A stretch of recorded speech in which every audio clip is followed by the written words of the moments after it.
السلام علیکم گائز، آپ دیکھ رہے ہیں میرا YouTube channel Z F economics. تو آج کا جو میرا chapter number 2 economics first year کا ہے، جس کے اندر ہم دیکھیں گے انگلش میں consumer behaviour and its analysis.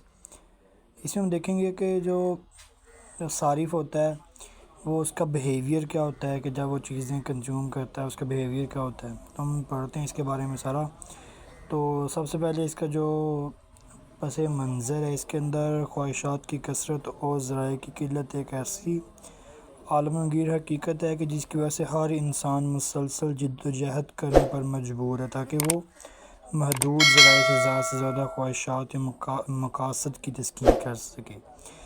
اس کا مطلب کیا ہے کہ وہ کہہ رہا ہے کہ ایک صارف جو ہوتا ہے، اس کے پاس جتنی بھی انکم، اس کی جو بھی انکم ہوتی ہے، اس کا ایک جو ہے نا مقصد ہوتا ہے کہ وہ اپنے اس انکم سے زیادہ جو اپنی جو ہے نا خواہشات کو پورا کر سکے اس انکم کے ساتھ۔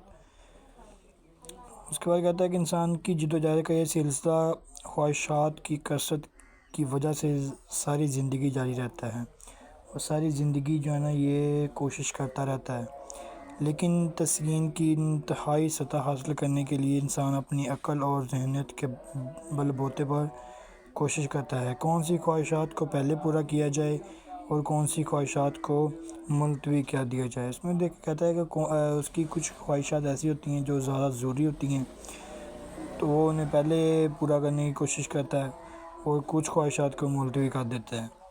صارف اسی انتخاب یا چناؤ کی بنا پر اپنی توانائی حالت پر پہنچتا ہے۔ صارف کے توازن حاصل کرنے کی اس جدوجہد کو ہی رویہ صارف کہتے ہیں۔ اس کے بعد آتا ہے قدر۔ قدر سے مراد شے کی وہ قوت یا طاقت ہے جس کے بدلے وہ دوسری شے کی ایک خاص مقدار حاصل کرنے کی صلاحیت رکھتا ہے۔ قدر کا مطلب ہوتا ہے، اس میں وہ کہہ رہا ہے کہ قدر سے مراد وہ قوت ہے، وہ طاقت ہے کہ جس کے بدلے وہ دوسری شے کی ایک خاص مقدار حاصل کرنے کی صلاحیت رکھتا ہے۔ دوسری مقدار کیا ہو سکتی ہے؟ اس کے لیے وہ کوئی بھی چیز پرچیز کر سکتا ہے، کوئی بھی چیز خرید سکتا ہے۔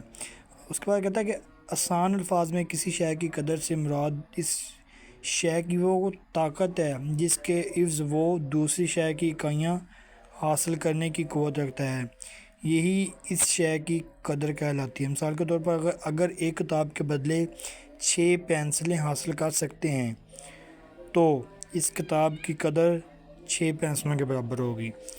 تو آپ کو اس کی سمجھ لگ گئی ہوگی کہ مطلب اگر ہم ایک چیز ہمارے پاس ایک بک ہے، ایک کتاب ہے، اگر ہم وہ کتاب کسی کو دے کر اور اس کتاب کے بدلے میں ہم اس سے 6 پینسلیں لے لیں، تو ہماری وہ جو بک ہے اس کی ویلیو ہوگی، جو وہ اس کی قدر ہوگی، وہ یہی ہوگی کہ اس کے بدلے میں ہمیں 6 پینسلیں مل رہی ہیں۔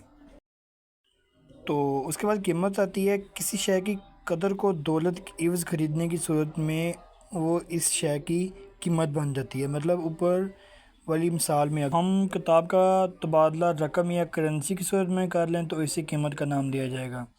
اس میں کیا کہہ رہا ہے کہ اس کا مطلب یہی ہے کہ اگر جیسے ہم نے اس میں پچھلی وہ جو ہم نے قدر دیکھی، اس کے اندر دیکھا کہ اگر ہمیں کتاب کے بدلے 6 پینسل مل رہی ہیں تو اس کو ہم کہتے ہیں کہ قدر ہے، لیکن جو قیمت ہوتی ہے وہ یہی ہوتی ہے کہ اگر کتاب کے بدلے ہمیں کچھ پیسے مل جائیں، مطلب 200 روپے اگر ہمیں اس کے بدلے میں مل جائیں تو ہم یہی کہیں گے کہ جو ہے نا وہ اس کتاب کی قیمت ہے۔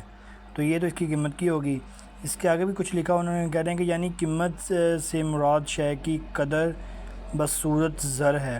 کسی شے میں قدر کی موجودگی کے لیے درج ذیل 3 اوصاف کا موجود ہونا ضروری ہے۔ اس میں افادہ ہو سکتا ہے، کمیابی ہو سکتا ہے، اور انتقال پذیری ہو سکتا ہے۔ افادہ کیا ہوتا ہے؟ افادے سے مراد شے کی وہ قوت ہے جس سے انسان کی حاجات کی تسکین ہوتی ہے، اسی لیے افادے کی موجودگی کسی شے کی قدر کی پہلی شرط ہے۔ اس کے بعد آتا ہے کامیابی۔ کامیابی سے مراد ذرائع کی قلت ہے۔